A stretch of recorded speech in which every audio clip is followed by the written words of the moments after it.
नमस्कार मित्रांनो. बघा आता शासन नवनवीन योजना काय करत आहे, राबवत आहे.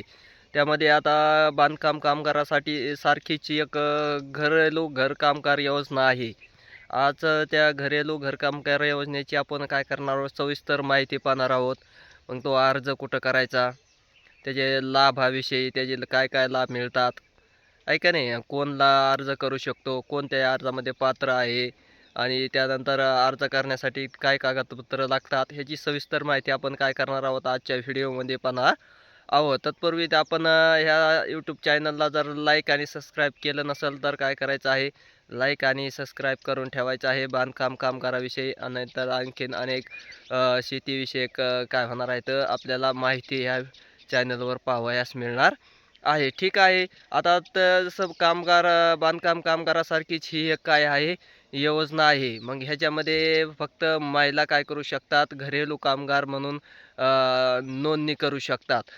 त्यामध्ये मग जसे बांधकाम कामगारामध्ये फायदे आहेत, तसेच ह्या घरेलू कामगारामध्ये सुद्धा काय केले जातात, फायदे दिले जातात.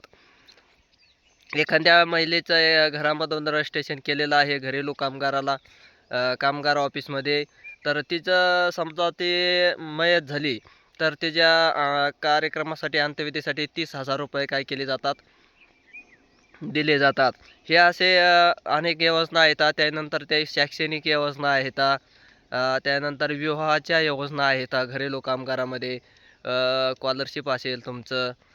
त्यानंतर काही गंभीर आजार झाला घरेलू कामगाराला किंवा घरकामगार म्हणतो आपण त्याला, ज्याची नोंदणी केलेली आहे आपण घरेलू कामगारामध्ये त्या बाईला, तर तिला मग काय केलं जातं शासनाकडून, एका जसं बांधकाम कामगारामध्ये 2 लाखापर्यंत निधी दिला जातो, तसंच घरेलू कामगारामध्ये सुद्धा काय केला जातो, निधीचं वितरण केलं जातं. थोड्याशा सुविधासुद्धा काय आहेत ह्याच्यामध्ये जास्त आहेत आणि बऱ्यापैकी लाभही सर्वांना काय करता येतो, घेता येतो. त्यामध्ये मग सगळंच असेल, विवाहाच्या म्हणा, स्कॉलरशिप, त्याच्यानंतर शैक्षणिक, नंतर शासनाच्या मग ज्याची नोंदणी आहे त्या शासनाच्या वेगवेगळ्या योजना काय केले जातात, राबवले जातात. ते सर्वच काय केले जातात त्यांना, ज्याची नोंदणी आहे त्यांना दिल्या जातात. त्याचं सर्व बेनिफिट काय असेल ते भेटलं जातं. तर राहिला प्रश्न आहे तो, कारण नोंदणी कुठं करायची, काय करायची, त्यासाठी काय कागदपत्र लागतात, त्याची पात्रता काय आहे आणि कोण नोंदणी करू शकतो, आहे का नाही? तर कोण नोंदणी करू शकतो, ज्या महिलाचे 21 वर्ष पूर्ण आहेत, अशी महिला, 18च्या पुढेही करू शकता तुम्ही, काही अडचण नाही. अशी महिला काय करू शकते, घरेलू कामगार मंडळाकडे आपली नोंदणी करू शकतात.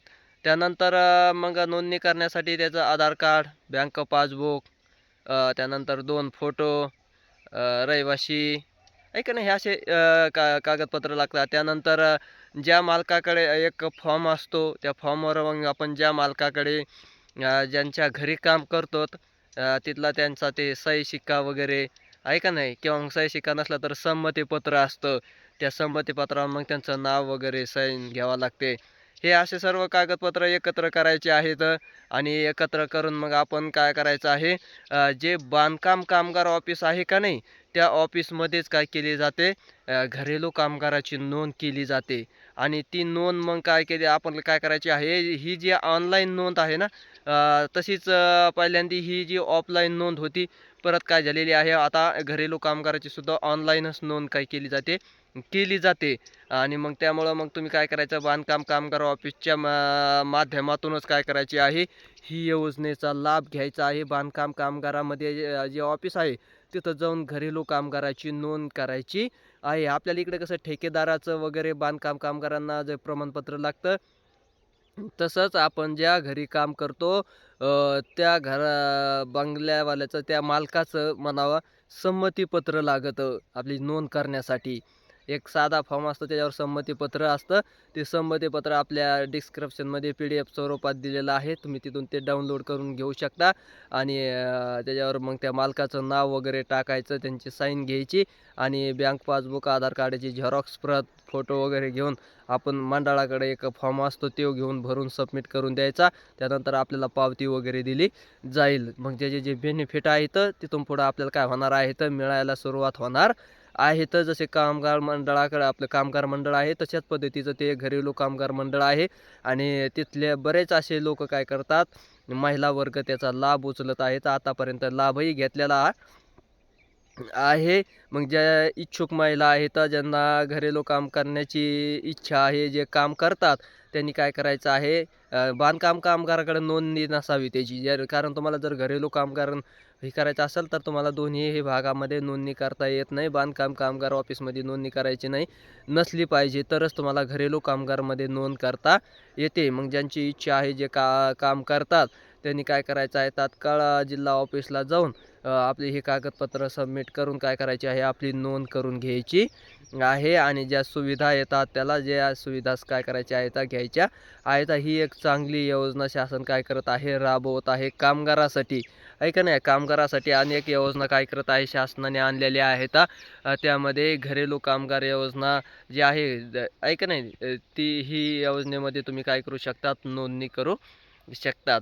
कारण जसे कामगार मंडळामध्ये ज्या योजना दिल्या जातात बांधकाम कामगाराला, त्याच पद्धतीने घरेलू कामगारामध्ये थोड्याशा जास्तीच्या योजना आहेत. पैसे वगैरे ह्याच्यापेक्षा थोडेसे जास्त काय होतात बांधकाम कामगारापेक्षा मिळतात आणि त्या योजना मग तुम्ही काय करायच्या आहेत, घ्यायच्या आहेत. ही पहिल्यांदा ऑफलाईन नोंदणी होती, पण आता अलीकडे काय झालेली आहे, ऑनलाईन केलेली आहे. सर्वच गोष्टी ह्याच्या काय होतात, ऑनलाईन मिळतात तुम्हाला. मग तुम्ही काय करू शकतात, अधिक माहिती घ्यायची असेल तर तुम्ही मग जे आमच्या जवळच्या BOCW जे ऑफिस आहे तिथं जाऊन माहिती घेऊ शकतात आणि नोंदणी करू शकतात. नोंदणी करण्यासाठी फक्त महिला वर्गच काय असतो, पात्र असतो. पुरुषाला याची नोंदणी करता येत नाही. पुरुषांनी काय करायचं आहे, कामगार असतील तर त्यांनी बांधकाम कामगाराकडे काय करायची आहे, नोंदणी करायची आहे. शासन ही एक योजना जुनीच योजना आहे, नवीन काही आणलेली नाही.